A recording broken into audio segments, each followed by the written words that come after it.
right, Chor. Let's do it.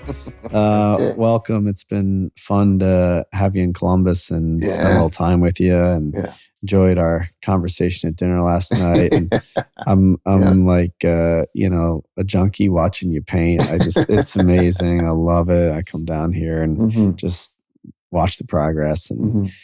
yeah, I marvel at the artist in you. It's really a beautiful thing. It's fun to watch, and there's a lot of meaning behind it. And I know there's a lot of life that has led to it. Mhm. So I'd love to start at the beginning and hear really, the parts of you that maybe people don't know, Mhm. and talk a little bit about your childhood, those like early days, where you're from and what your family was like and who were you. Wow. Um, yeah, that's it's a pretty deep it's gonna be a pretty deep conversation. Yeah. I guess well who is Chor Boogie? Chor Boogie is Jason Haley. Jason Haley grew up in San Diego, North County, San Diego, in a city called Oceanside, Vista, they're like sister cities.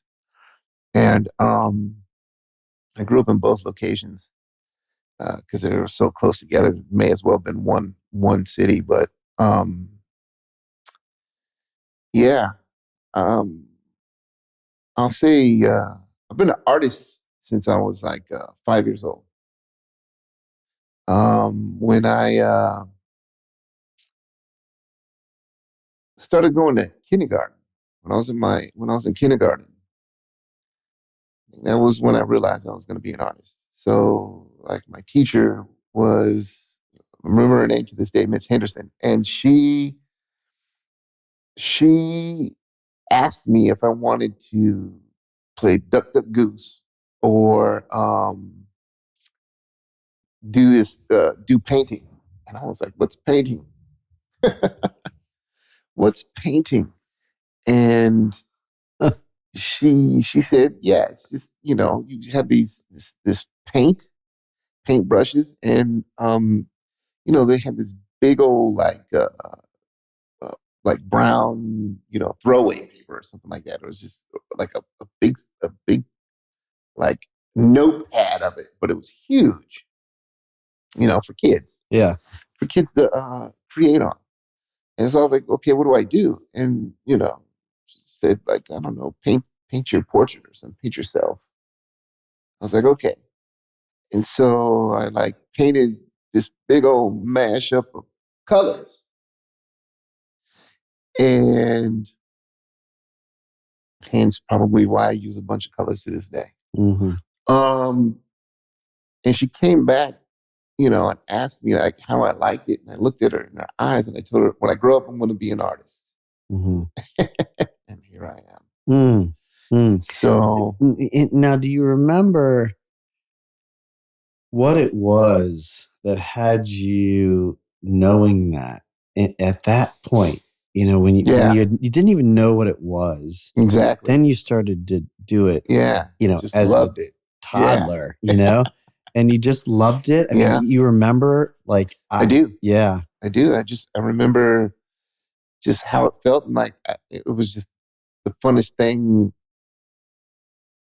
I ever did, Mm, and it was just something was telling me like you're going to be an artist. This is what mm-hmm, you're going to do, mm, you know.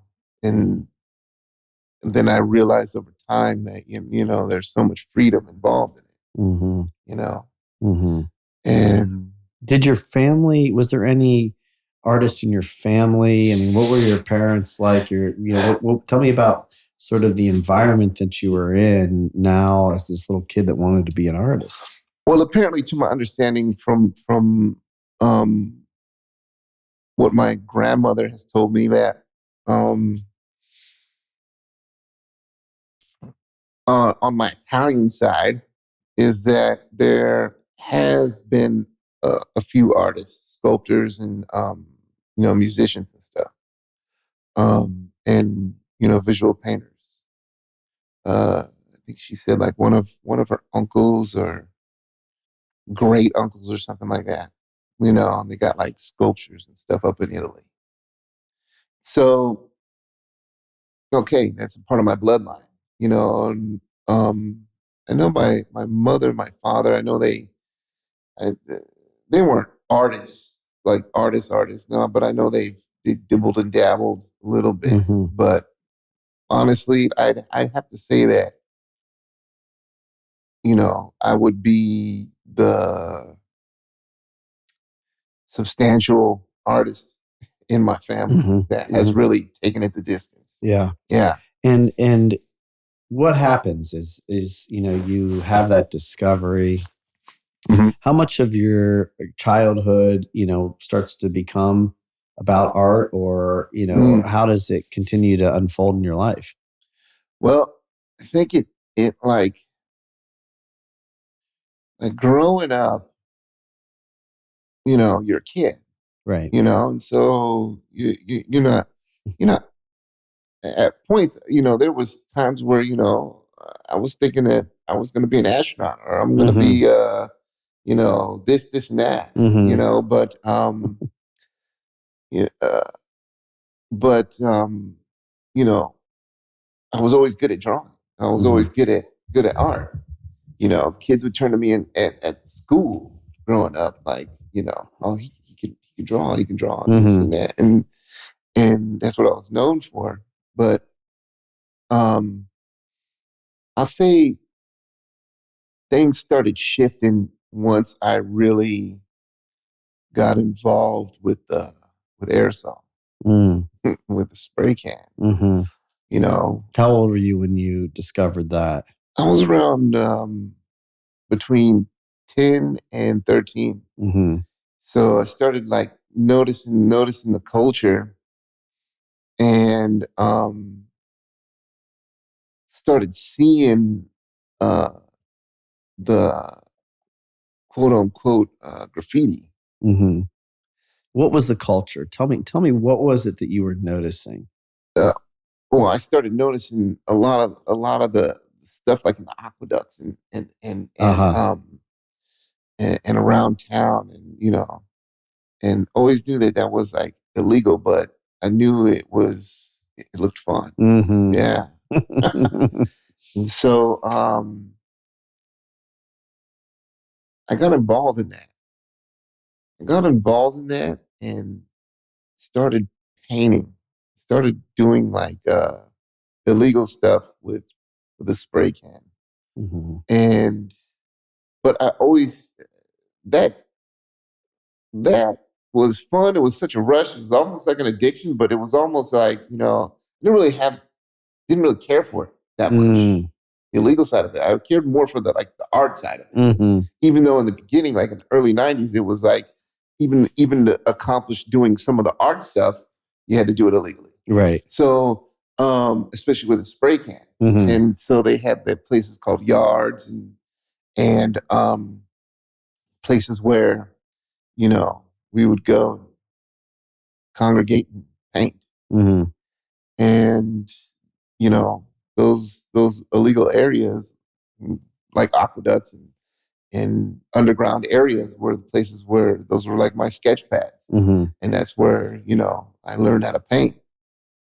And then, um, you know, one of the cities that I grew up in decided to uh, create like this like art wall. And I think it was there for like five years. It was at a park. Mm-hmm. It was but like by a main road where everybody could see it. And they would section off, you know, panels. And each artist was able to buy like 3 panels. And so me and like 3 or 4 or 5 other friends bought like 3 panels a piece, and they were Mm-hmm. only $1. It's Mm-hmm. like $1. That's why they call it the dollar wall or something like that. Mm-hmm. And they were only $1, so it's like $3. You register with the city, but they wanted to be fair to paintbrush artists. So they ended up, you know, half of the wall was for aerosol, half of the wall was for paintbrush artists. Hmm. You know, and I think some of the paintbrush artists were intimidated by some of the aerosol artists. So um, we would just take up the whole wall because they wouldn't even come and paint. What were you painting at that point? You know, where were you as a person, and what art were then you reflecting outward? Um, Back then, I was painting more imagery, Uh-huh. portraits and imagery and stuff. As that's what I'm pretty much known for. Hmm. I never really went down the letter path, even though I did. I did do some burners and some letter styles quite a few times, but it wasn't where my heart was at. My Hmm. heart was more with the imagery because the aerosol culture was mainly known for letter style, Hmm. writing, and I wanted to be the one that was going to be known for the imagery. Hmm.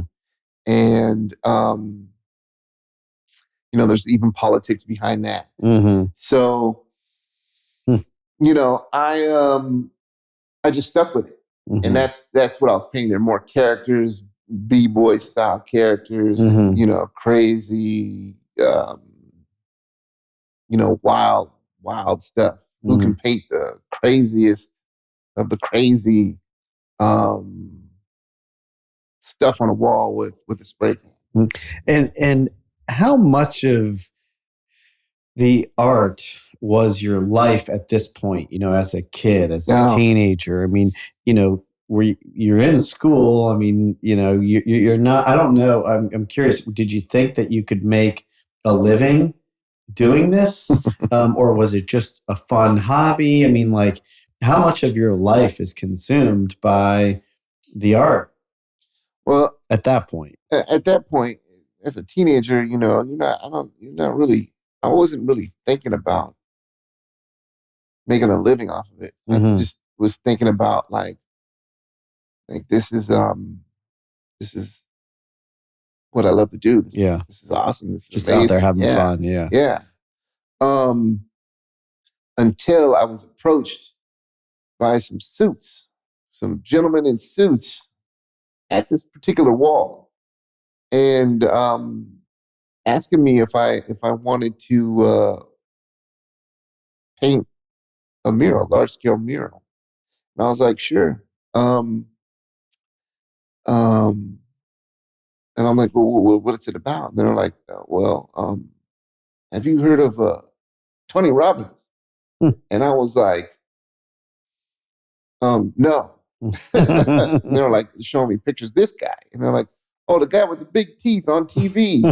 So 90s when he was coming out. And oh, that guy, you see him 2 in the morning. Oh, that guy. Really? Oh yeah, he runs these major events for all these rich people around the freaking around the United States, around the globe.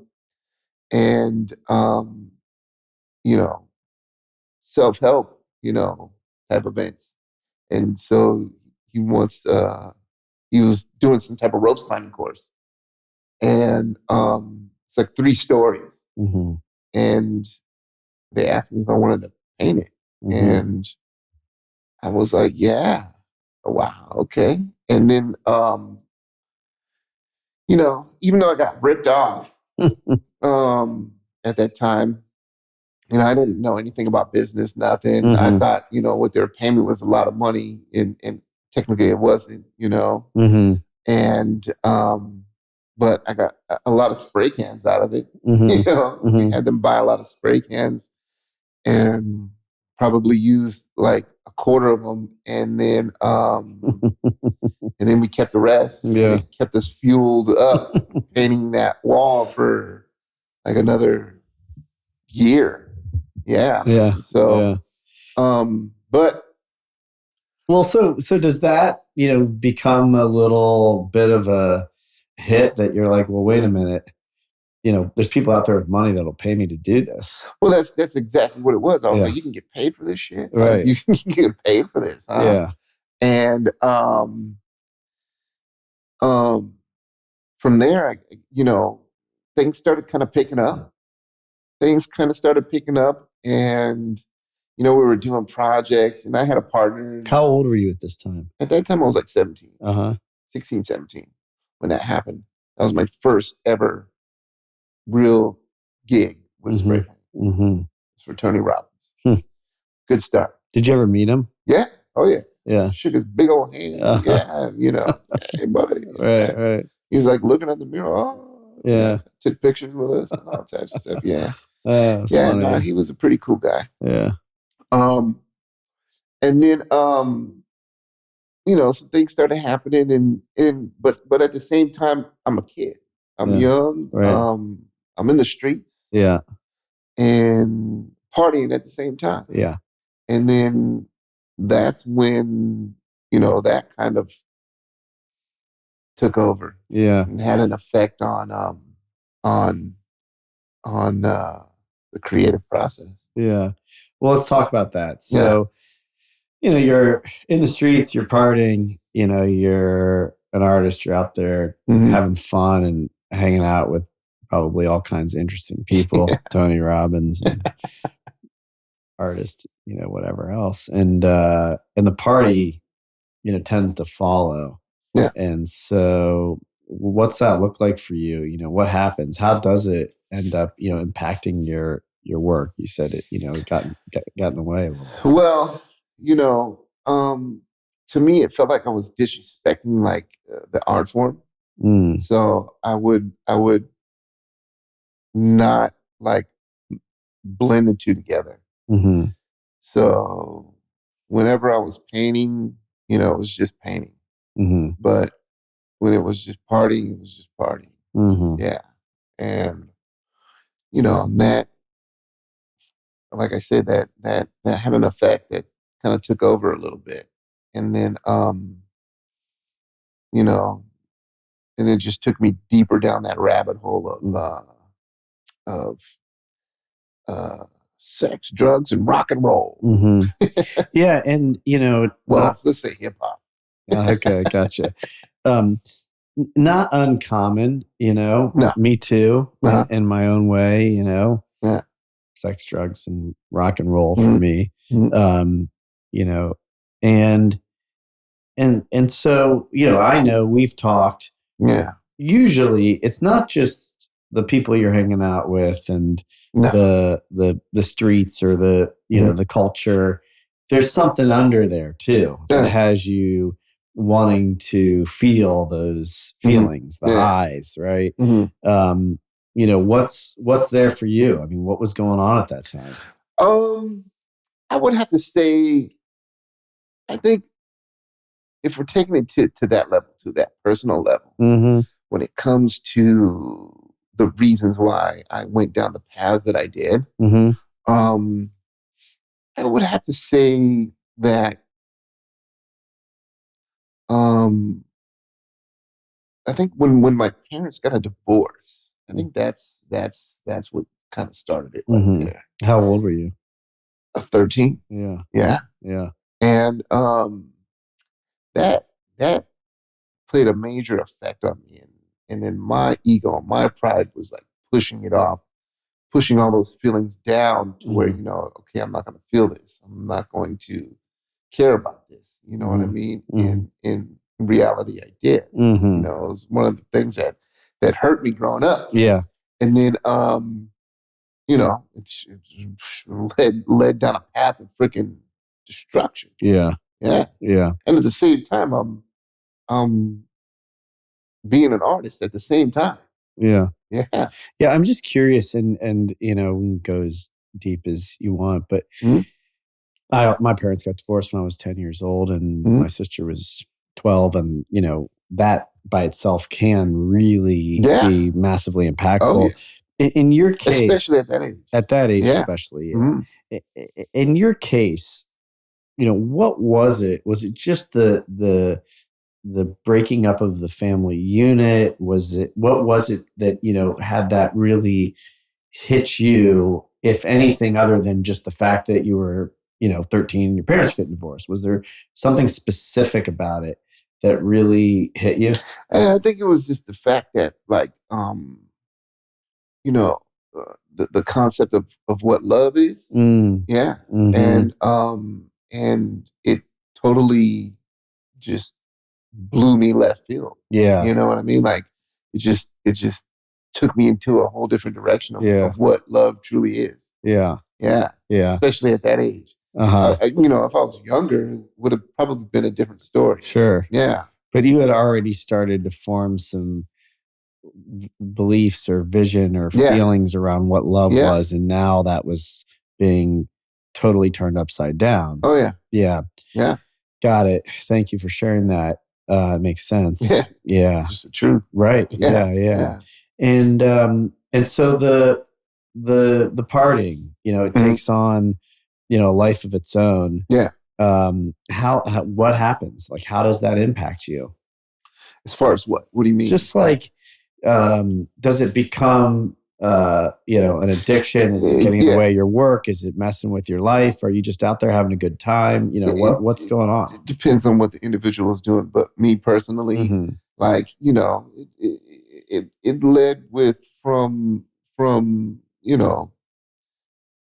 partying with high school friends and Mm-hmm. middle school friends and high school friends, and thinking everything is thinking that you're cool and Mm-hmm. going to be popular doing this and this and Mm-hmm. that, Yeah. and and it did, but Mm-hmm. it was a nightmare. It Yeah. turned into a nightmare or eventually turned into a nightmare over the years because it led me down a path of, like I said, self destruction. Yeah. And all the way to a point where it almost felt like like a slow suicide. Mm. Yeah, Yeah. especially going down a path of hard drugs. Mm-hmm. Yeah, Mm-hmm. Mm-hmm. drugs and alcohol. Mm-hmm. And I went down that path, and it led me to jails, institutions, and death. Mm-hmm. Yeah. Mm-hmm. Also, as far as it impacting the art, it did have an impact on the art Mm-hmm. because the art wasn't as don't want to say relevant. I just want to say that it wasn't. Like I said earlier, I didn't feel like I wanted to disrespect the art form. Like something was telling me not to disrespect the art form. So don't do this art. Go through your shit, go through your stuff, and then once you get out, man, if you get out, Mm-hmm. um, you know, that's what you turn to. Mm. And so, going through all those trials and tribulations and lessons that I was learning, um, I ended up getting clean at the age of like 22. Mm-hmm. Yeah. And how? I went through a rehab, Mm-hmm. but it was either that or go to prison. Mm-hmm. Yeah. And no, I wasn't, I wasn't trying to do all that. Yeah. And the rehab, was this your first time in rehab? No, Yeah. it was So probably like, I don't know, maybe fifth or sixth time or yeah. something like that. So, but that last time where you decide you don't want to go to prison Yeah. and you want to get clean, Mhm. was there anything about that rehab in particular that helped you do that, or was it that you No. had made that decision? Yeah, I made a conscious decision. Yeah. I did. I made a conscious decision. At that point, I was at the bottom. I Yeah. was at the rock bottom, and I was like, I got to change my life. Mm-hmm. I need to. Like, I just can't do this anymore. I'm a young man. Like, I just can't. I, if I don't change my life, I'm going to die. Yeah. And so, I decided to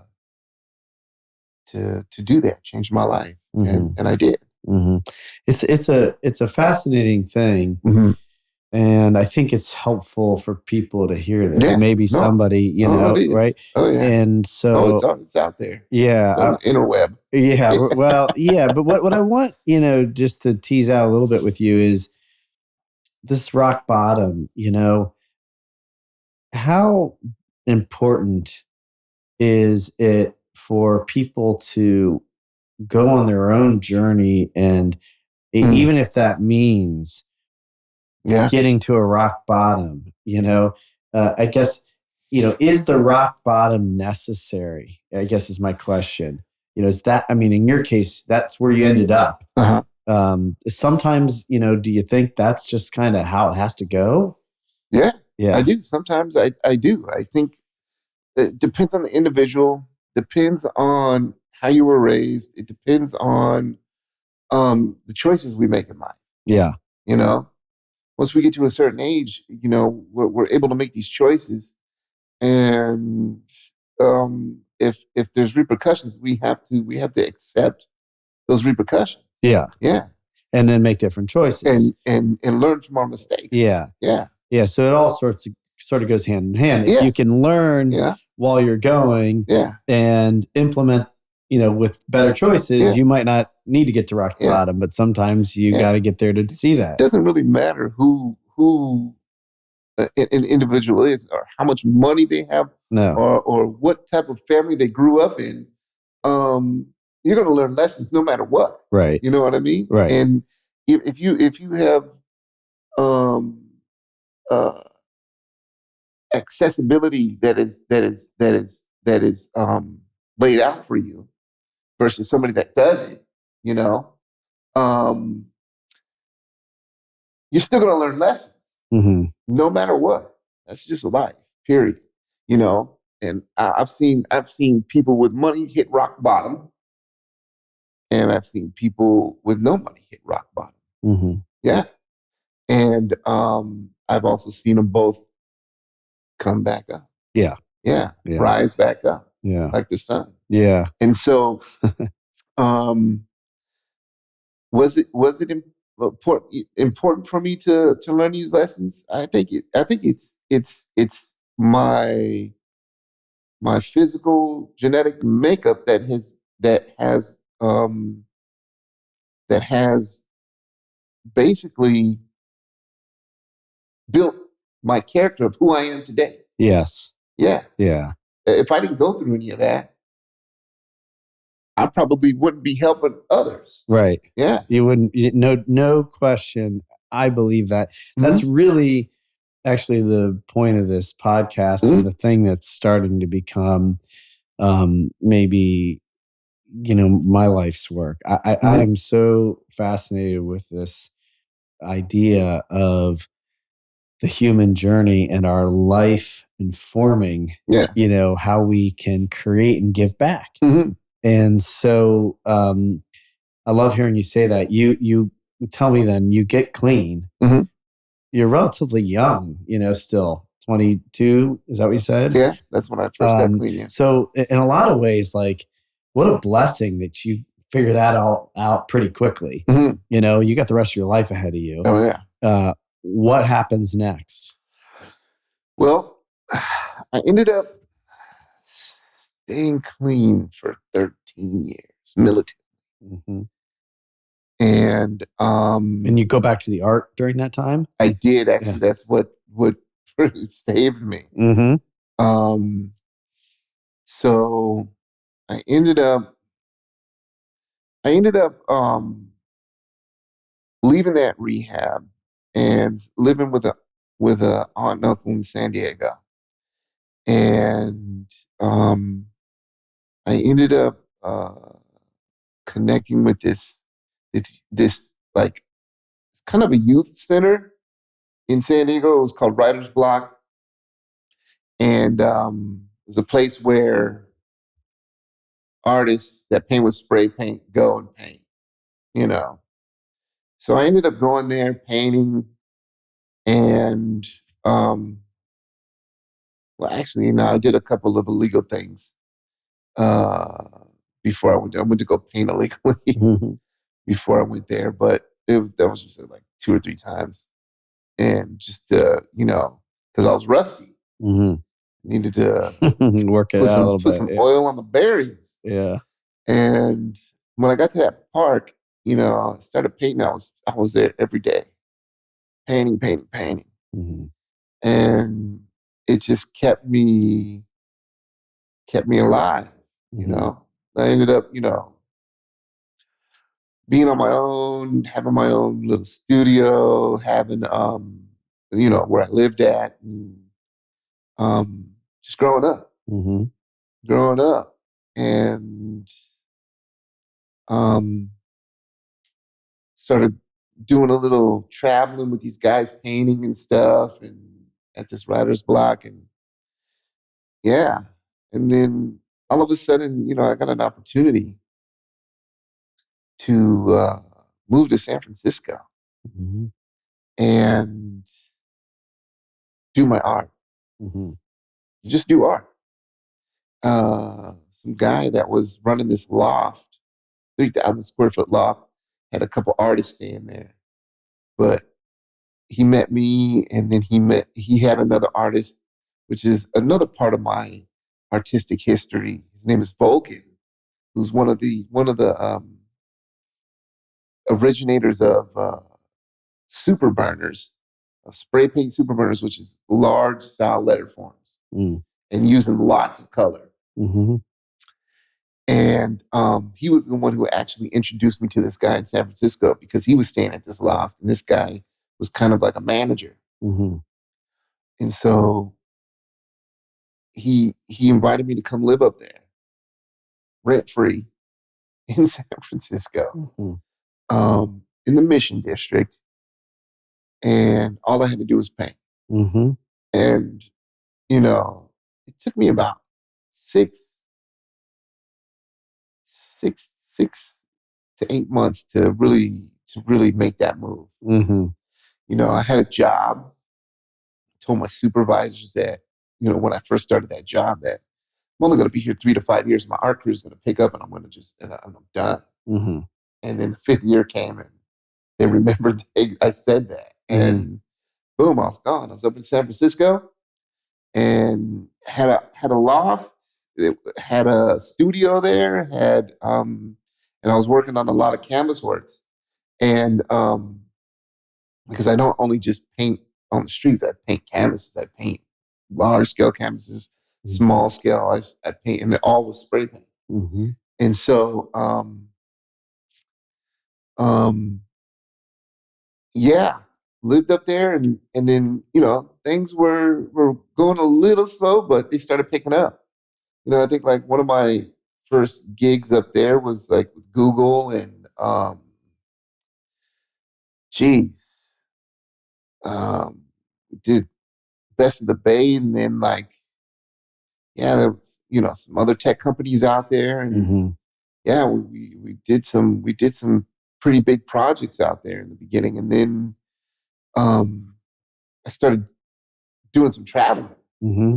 Then names started getting out there. This is before freaking Facebook. This is when MySpace was around. Mm-hmm. This is like Yeah. before Facebook, before Instagram. And I end up traveling. I think like one of the first big gigs that I did was, paying for the Olympics in China. Mm. Yeah, Wow. did that. Um, geez, what else? Um, Let me ask you something, just maybe a little off subject, but it's been ringing in my head here.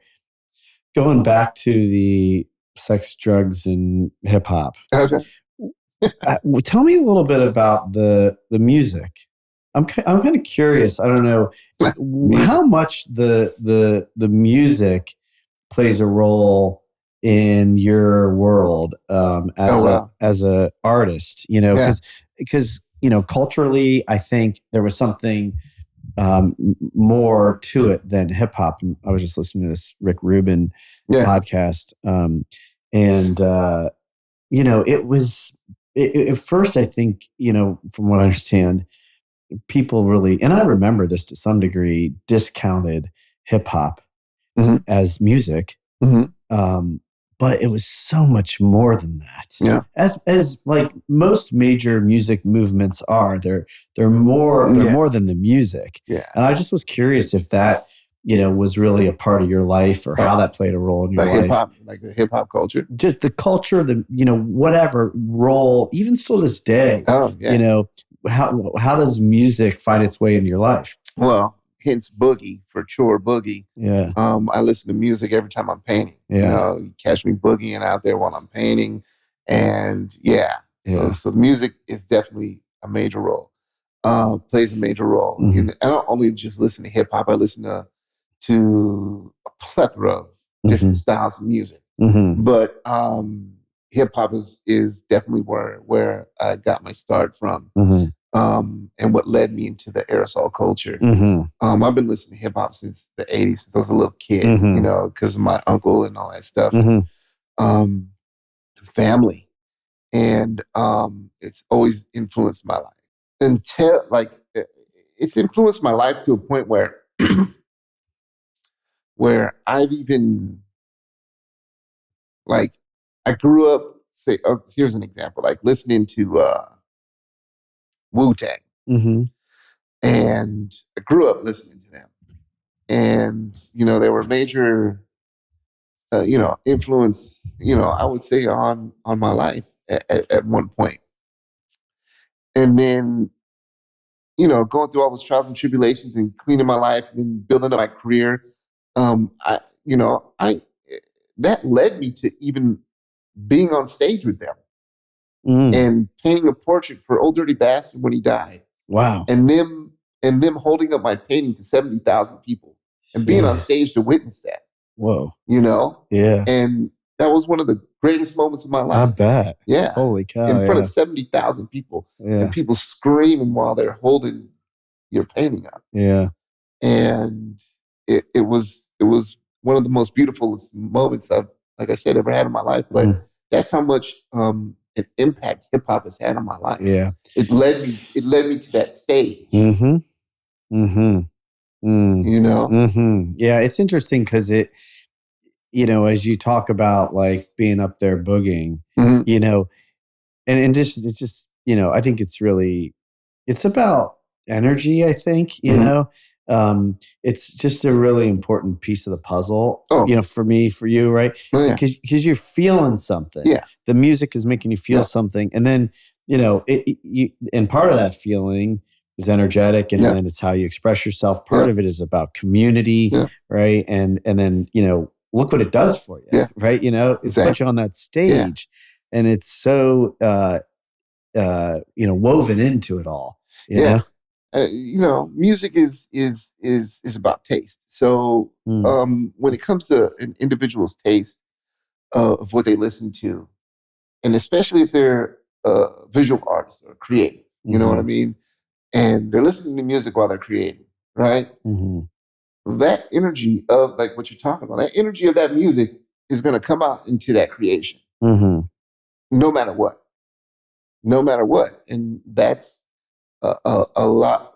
All of my creations that I have created are inspired by music. Hmm. Yeah. That Yeah. energy of that music comes out into that painting. Yeah. And I think that, just brings me back to the way, what we were talking about before, Mhm. how things find their way in and inspire you to express out, Yeah. you know? Hmm. Um, let's go back, you said 13 years sober. Hmm. So you're out there, you're, making money, Hmm. you're traveling the Yeah. world, you're on some big stages, the Yeah. Olympics and, Yeah. Wu-Tang. I mean, you're making it as an artist, Hmm. and does the then partying come back in 13 years later and sneak its way back in there? Yeah. Well, yeah, that's another story. So, like I said, I started doing things. I started, building up my career. The Olympics was one of them. Painting portraits for like Jay-Z, Hugh Hefner, and Mm, Nas and Wu Tang and a mm, bunch of others, and to painting on the Berlin Wall, and it's selling for like 700,000 euros, Mm-hmm. you know, and making money, Mm-hmm. you know, being in that limelight. I thought I had control over it. You know, I thought I did. I thought like I wasn't gonna let anything, you know, take me over again. Mm-hmm. And then it just got to a point where I got too complacent, too comfortable, and decided and made a decision to um, party again. Mm-hmm. Yeah, after 13 years. And tell me a little bit more about that. You got Yeah, complacent, or what was it? Was it that the art and the fame or the thrill wasn't getting it you high enough, or it what was it? no, it was just it was just being involved. Like I was involved like in circles that I never thought I would ever be in. Mm-hmm. You know, and um, in this environment that was very toxic. Mm, You know, yeah. and So it's around all the time. it Yeah. was constantly. Yeah. Yeah. You know, Yeah. but now I can be in that environment and won't even phase me. Yeah. And I've been in that environment and it didn't phase me for 13 years. Right. It didn't phase me until it did. Yeah. Until I decided to make that decision to be like, okay, um, let me just try this. Mm-hmm. Mm-hmm. Smoke some cigarettes, Mm, uh, drink a little bit of this alcohol, mm-hmm. and then it's a little more alcohol, then it's a lot of alcohol, and then it's like boom, Yeah. going down a whole road, and then you're like literally that saying that they have in rehab, old people, places, and things, Mm-hmm. or in like those programs. Mm-hmm. Um, that literally does happen Mm-hmm. because I was literally with old people, places, and things Mm-hmm. back doing the same dirt that I was doing when I was a kid, Yeah. and it was just the craziest thing. Isn't it? Yeah. Because, I would imagine you don't see it coming. You Mm. don't know it's happening. And then there you are, Yeah. back. Back. Yeah. Literally back. Yeah. And Yeah. it's like a unconscious, like, whoa, here I am again. The Yeah. craziest thing that I was conscious about it. I was like, I'm Yeah. like, I can't believe that I'm back here. So that I'm like, that is so true.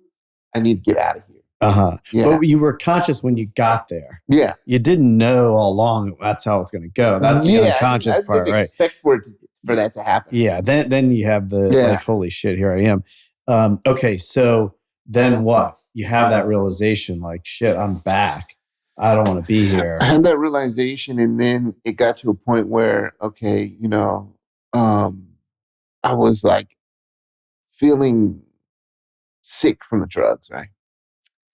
And my wife is like, "What is wrong with you? Like, what's going on?" And I got to a point where I can't hide this from her. I just can't do it. So, because I was hiding it from her for a couple of years, and then I just told her. And then when I told her, she was devastated and she didn't know what to do. And it was either leave me or help me. And she decided to help me. So she ended up, you know, talking to the trees. And the trees told her about a plant medicine called iboga. And then she came back and told me about iboga and gave me the ultimatum. You either do this or it's time to go. And I was like researching it, looking at all this stuff online, um, and willing to take a risk for our relationship, and I um, I decided to bet on the relationship and bet on me. And so I said, okay, I'll do it. And I did it. I went to Costa Rica and did iboga for the first time 10 years ago. And I don't know, 35, 10 years ago. I'm 43. So yeah, something like that. And then did this medicine, and yeah, granted, I was scared when I first before I did it. I was scared, and you know, read all this stuff online, which was a big mistake. And then I did it. I did this medicine, and it changed my life in less than 24 hours. I woke up doing this medicine the first time and said, I love my life. And from then on, I never looked back. Never looked back, and and been militantly sober since then. The medicine said it even erased all that, just the couple years that I was partying, erased that, gave me all my clean time back, gave it back all the way since birth. That's how powerful that medicine is. Okay, so let's talk about iboga. Mhm. I know what an important part it plays still in your life. Mhm. You and I have talked a lot about that. I'm curious to hear what you want to share with our listeners about your journey with this medicine, Mhm. and maybe I think you talk about not going to the internet or going to the internet and that being a big mistake. And I think there's a lot of noise around medicine Oh yeah. in general. Yeah. In fact, um, I'm growing sort of concerned about the way it's going with psychedelics, Mhm. and being somebody that is a big advocate and believes in this work um, being profoundly potentially powerful. There's a lot of kind of messiness involved. Oh yeah. Big time. People doing it that maybe shouldn't be or aren't in the right environment and Mhm. setting and facilitators and shamans and Mhm. stuff that's not squeaky clean, um, and can be harmful, Yeah. Oh yeah. right? And I think iboga is really held up as one of the big dogs, and it's Oh very yeah. serious stuff, and consequently, there's a lot of noise around it. Oh yeah. So Yeah. just maybe just tell me a little bit about your experience with that medicine, and maybe, um, yeah, and share that with the Okay. audience. Um. Yeah. So I broke it 10 years ago, and like I said, I never looked back. And when it comes to uh, damaging my life or wanting to put anything bad in my body ever again. So as far as like substances and drugs and everything, um, um, I want to lay the foundation for this medicine and for all medicines, and that they're basically perfectly imperfect. Yeah, you know, just like everybody on this planet is perfectly imperfect. See, my journey with this medicine has led me to my actual roots. So there was a reason. It was deeper than me just going to heal an addiction. This had something to do with my bloodline, my African bloodline, because my father is African, my mom is Italian. So my roots are African, and so this medicine was calling me one way or the other. So I ended up doing it. And 6 months later, I ended up in Africa. Ended up in Africa and joining this tradition, the Bwiti tradition. And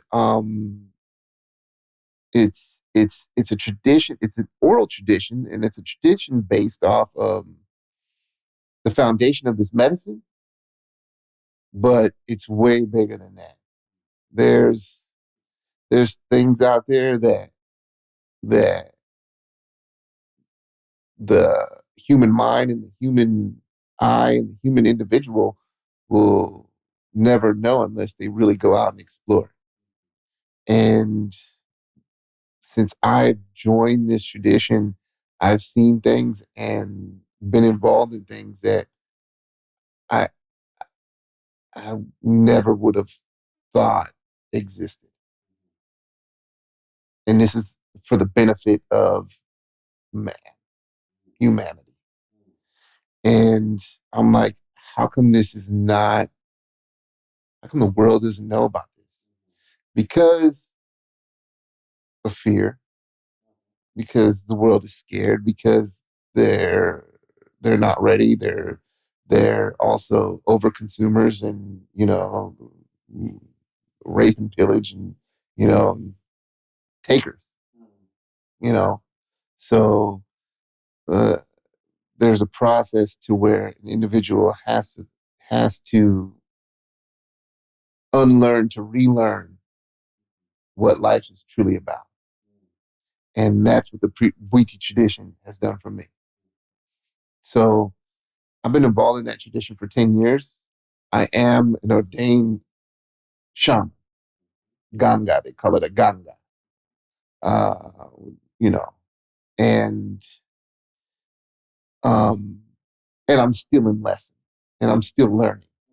It's not about, okay, yeah, you have this title and you can help heal people, but you're also still learning to the day that you die. So I'm always constantly in lesson, you know, learning I'm healing myself and at the same time healing individuals. Because I'm not only speaking to just them and helping them, I'm helping myself as well. Yeah, yeah. Well, let's talk about that because one of the things that work led you to is your retreat center, Yeah. and you are now helping others Oh, yeah. through using this medicine, Yeah. and through very uh, specific facilitation. Oh, yeah. That as you described, you were ordained, you went through rites of passage, Oh, yeah. some difficult Oh, yeah. work Oh, on yeah. yourself to even be in a position.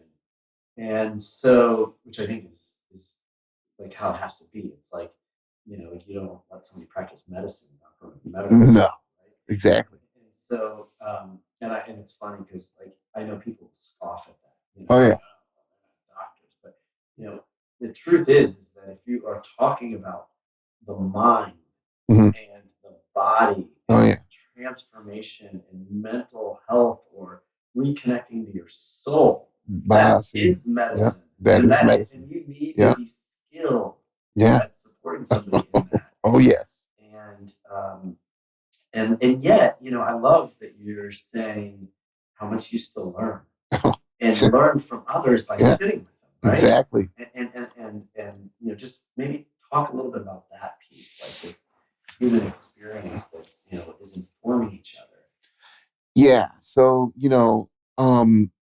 working with people with, oh man, I've worked with so many people with that and on so many different levels and so many different issues, traumas, PTSD, addictions. You go down the list, you name it, and um, it teaches me on how to navigate and work with those type of individuals to the point where I know what I need to do to help them. Um, And if one experiences our ceremonies, it's like we have a traditional fire talk. We have a talk, and it's more of like an education. You know, maybe stuff that people have heard their whole lives. It may not be, but there's a reason why they're there, and there's a reason why they need to hear it again. You know, and so it's not. I'm not only just talking to them. I'm talking to myself as well.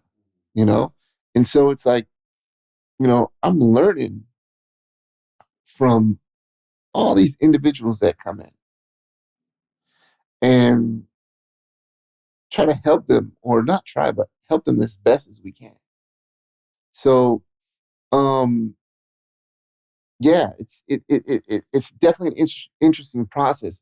But to see an individual coming out the other end, yeah, the medicine is definitely it's got a reputation, and it's not an easy medicine, but it's not a hard medicine either.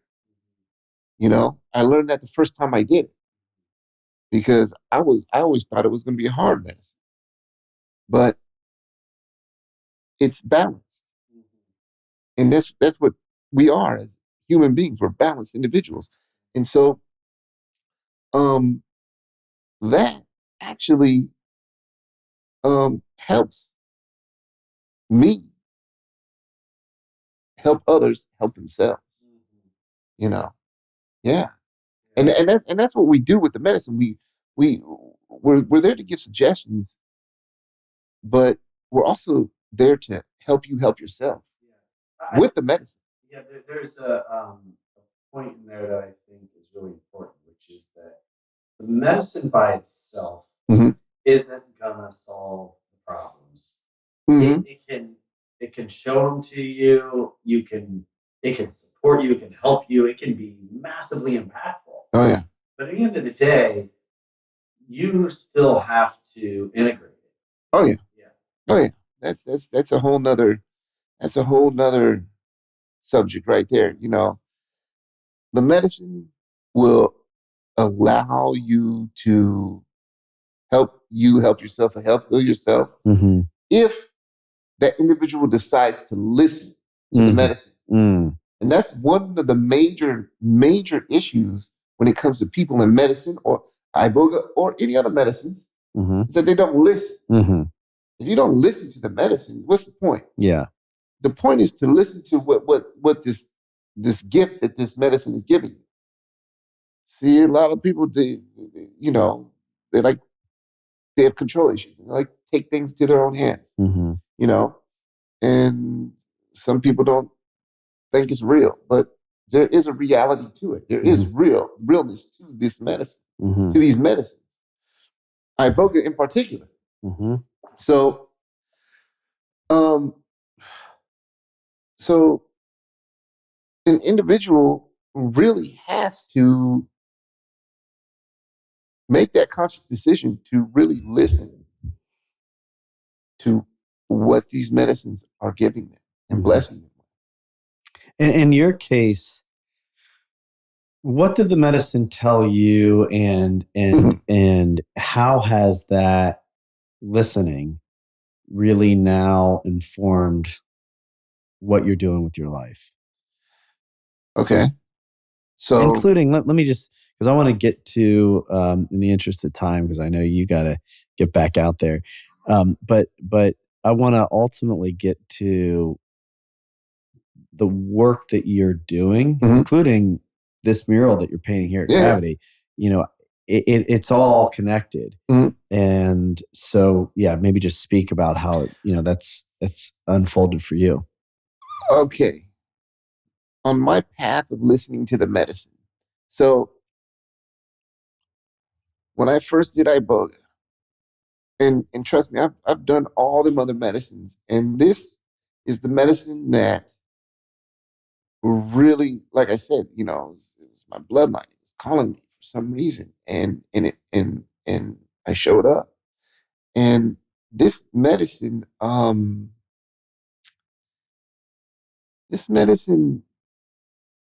is one of the most profound medicines that helps you really connect to your soul. Literally. you meet your soul face to face. And then once you do that, you reconnect. So me as a provider, as a healer, that's one of the first things I do when I introduce people to this medicine and bring them to their soul. And sometimes their souls don't even talk to them because of the things they've done in their life. Sometimes their souls are happy to see them.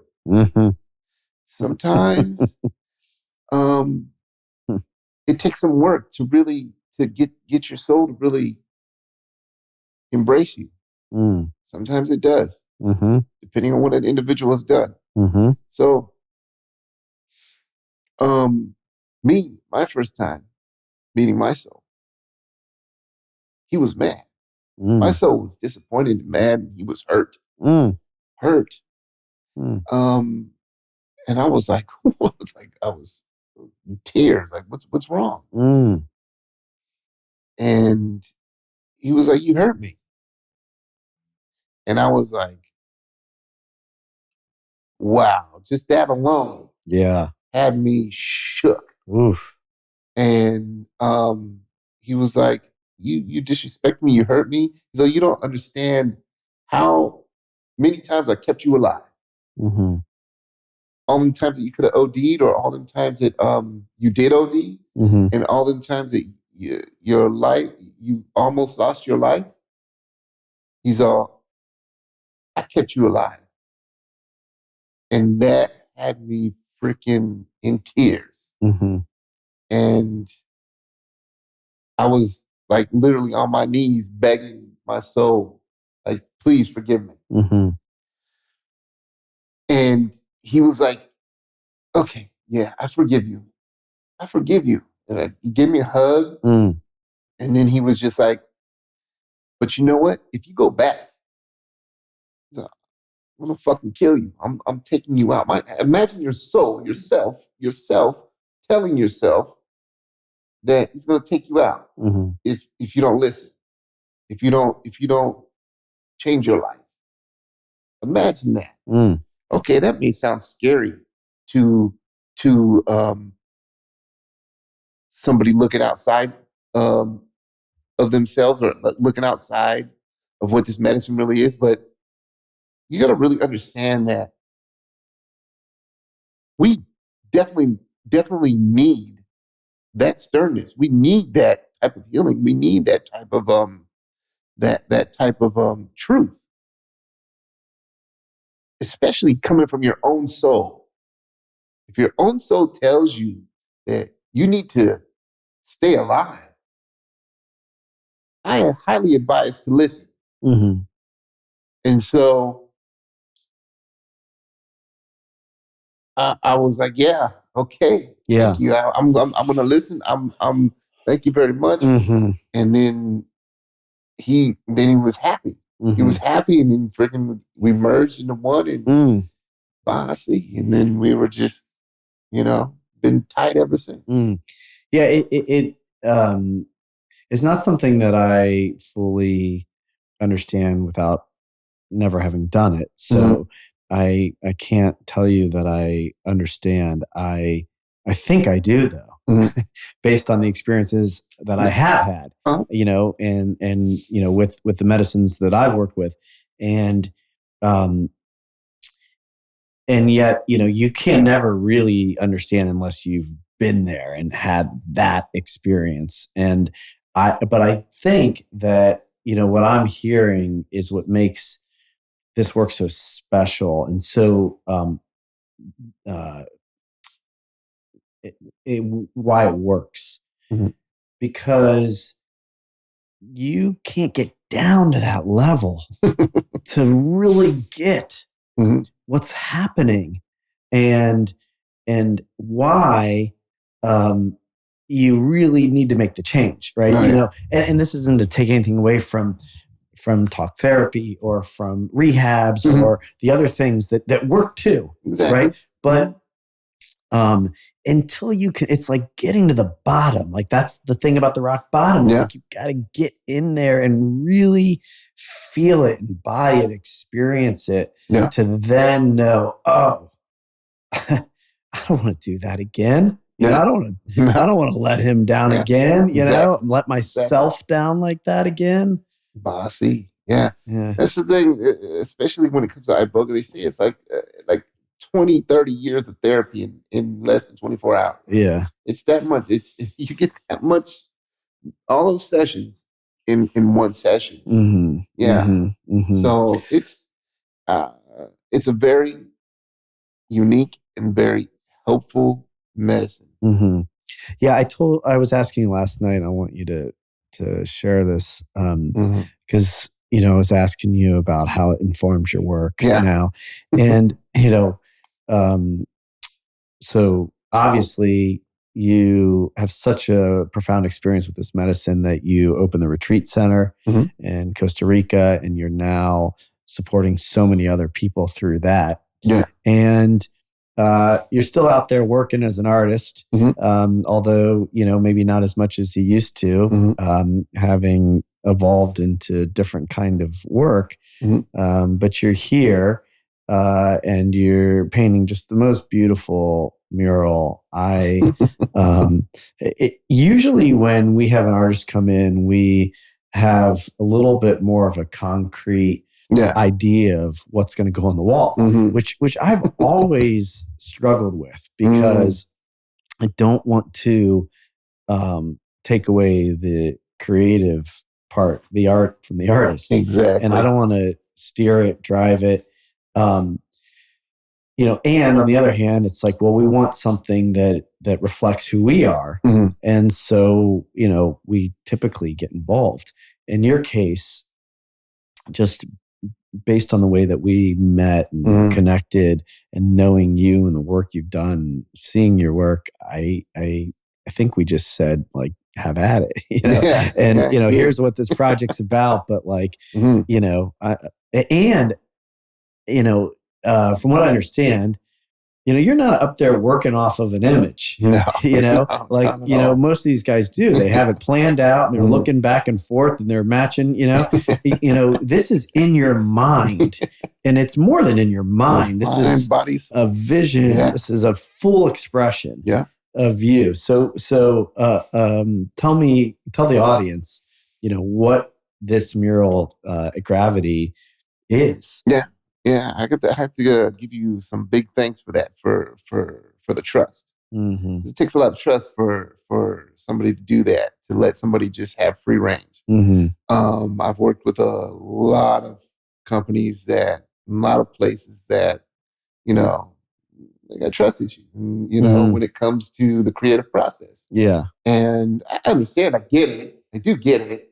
And but but I also get the fact that some people just need to let people just do what they do and create. Yeah. Yeah. Yeah. Just as long as it's not, you know, derogatory, or it's Yeah. Yeah. not affecting people in a negative way. Mm-hmm. You That's know. right. Yeah. Yeah. I mean, that's how I approach everything Mm-hmm. that I Mm-hmm. do. But yeah, yeah. I've I got a yeah, we got a retreat center, Soul Centro, in Costa Rica. Me and my wife, and our partners are our medical team. And yeah, because we really care about helping people with this medicine, and Mm-hmm. we do all the due diligence on making sure everybody's comfortable, everybody's safe, and Mm-hmm. everybody is coming to receive the best healing that they need. Mm-hmm. So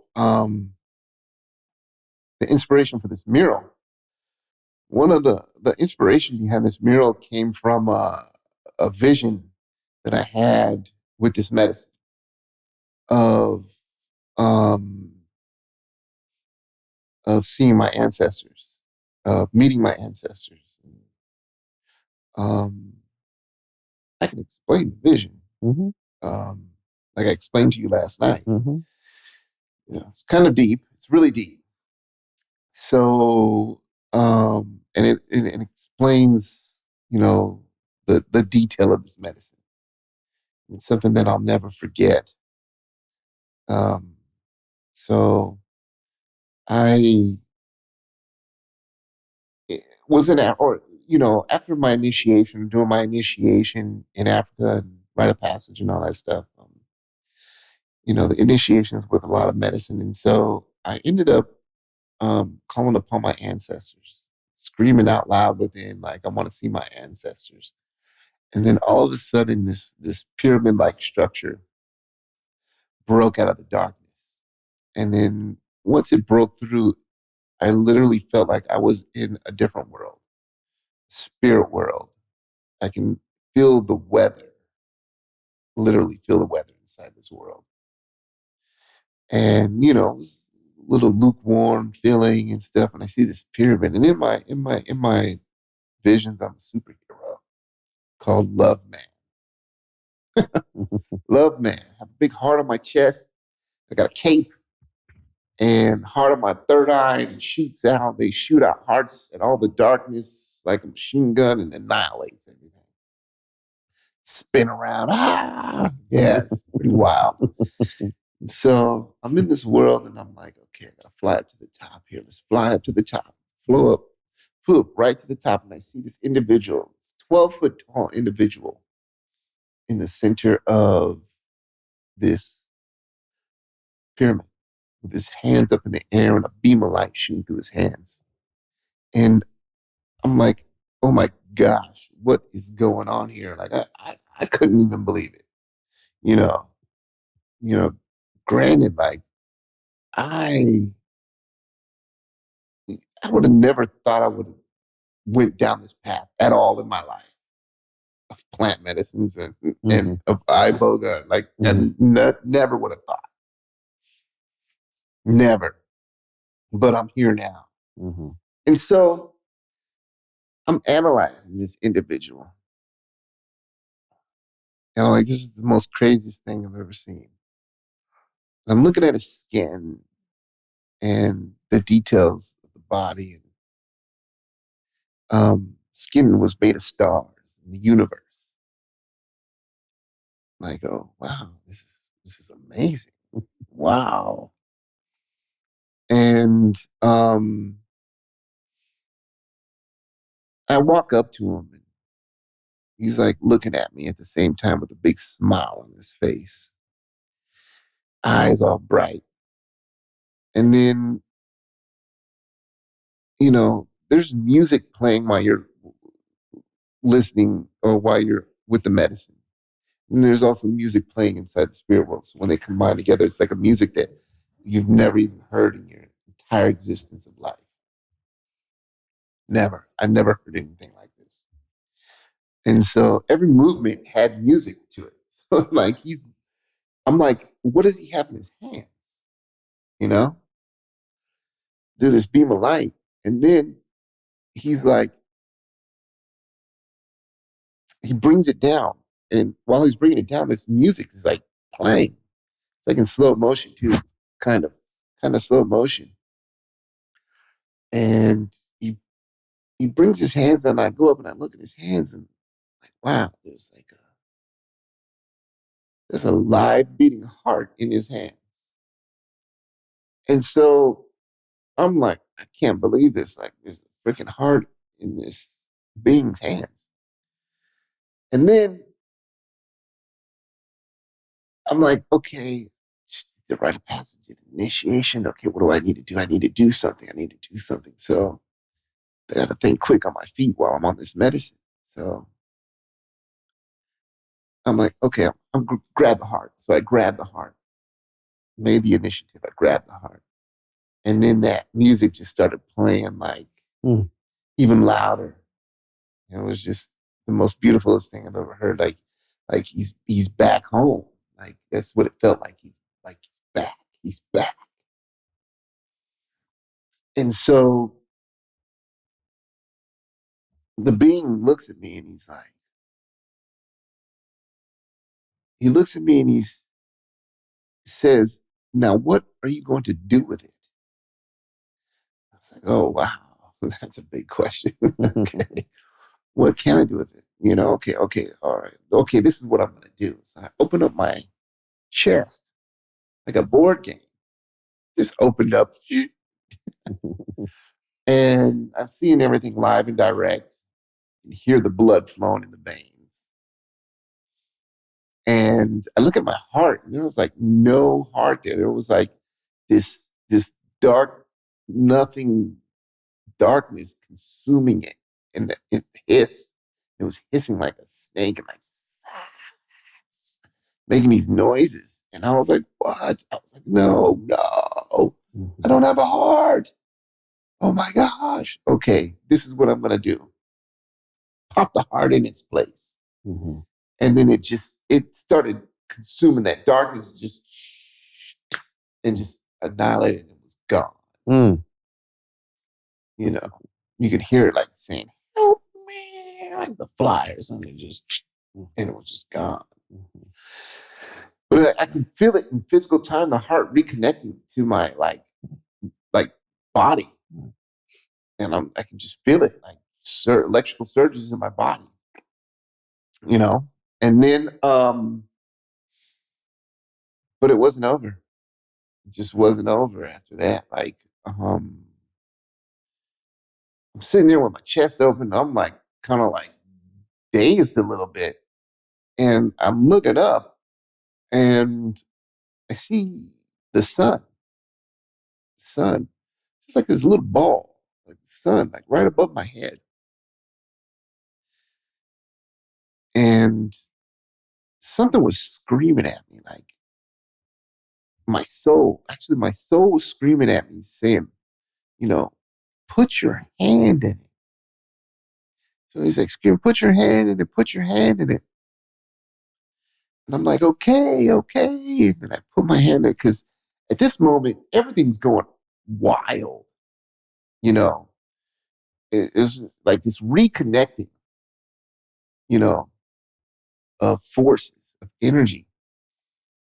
And I put my hand in it and I feeling around and I grabbed something. And it was like, pull it out. And then my soul was like, that's the grail. And I was like, the grail? Like, you mean like in the Bible? Like, no, he's like, no, like that, that has, that is false. Well, this is the truth. And it was like a cup, but like the first cup ever made by man. And it was just a wooden piece of wood with a hole in it. And it had some liquid from the sun, just shine bright like the sun. And I was like, really? And then he was just, now pour it on the heart. Pour it on the heart. He started screaming, pour it on the heart. And so I was like, okay. And so I poured it on the heart and just, and I could feel it like it was kind of hot. It was adhering to the heart. And then it turned the heart into gold. And I was like, I got a golden heart. Mm. And so I went and closed. I went closed the board game, and then went and gave thanks to the ancestors. And I was like, "What's your name?" And he was like, "Zambekana." And when the sun, I left at the part when the sun came to me. That's how I actually got my name. Mm. Was my name is Niangu. Niangu mabenga mami kuku kome ng Zambekana. Mana Menyambe. Um, which technically means the sun. Uh, Son of God, son of the genies of the sun shine bright like the sun. So, um, Zambekana to the tradition, in the tradition, the Bwiti tradition means God, higher power, like the highest of highs. Mm. And that is who I'm actually painting on this wall. Mm. Is that image of that face that I see. Mm. Yeah, I I've heard you tell that story now twice Yeah. since we've been together, and I love it. It's I feel honored that Bossy. that's what's here, and what moves me about that is the path to it. Hmm. You know, I mean, just that journey by itself, just that story by itself. I mean, yeah, as you know, it scares the shit out of me. To Yeah. have your soul and you know people screaming at you. Um, that's sort of my trauma and trigger, and Hmm. yet at the same time it's so beautiful. Yeah. It's so beautiful, and look, what has happened to you Hmm. as a result. As you said earlier, like it's so perfectly uh, imperfect. Yeah. The whole journey. Hmm. But gosh, it feels perfect when you stand in it today, and when you look at the mural, and how you're expressing that vision here on this project, just means a lot to Hmm. me. So I know it'll mean a lot to others, and I believe you're really doing amazing work. Um, and all that you're doing. And I'm grateful for that, and Hmm. grateful for you Hmm. taking some time to come here from Costa Rica, and be a part of this project, and to take time to be with me, Hmm. and to share your journey with our audience. Hmm. It's been a real treat for me, and I know it will be for other people too. Uh-huh. Bossy. Bossy is another word. It's in the tradition means truth. Uh, It's like truth, or like how people say word or something like yeah, that. It's yeah, bossy. yeah, So bossy to you, brother. yeah, Yeah. yeah. Thank you for Cool. having me. Yeah, Yeah. cool. Nah, Thanks, Char. Yeah. yeah, this is it's amazing. Good Yeah. job. Yeah, a lot more to come. Oh yeah, Yeah, yeah, good. definitely.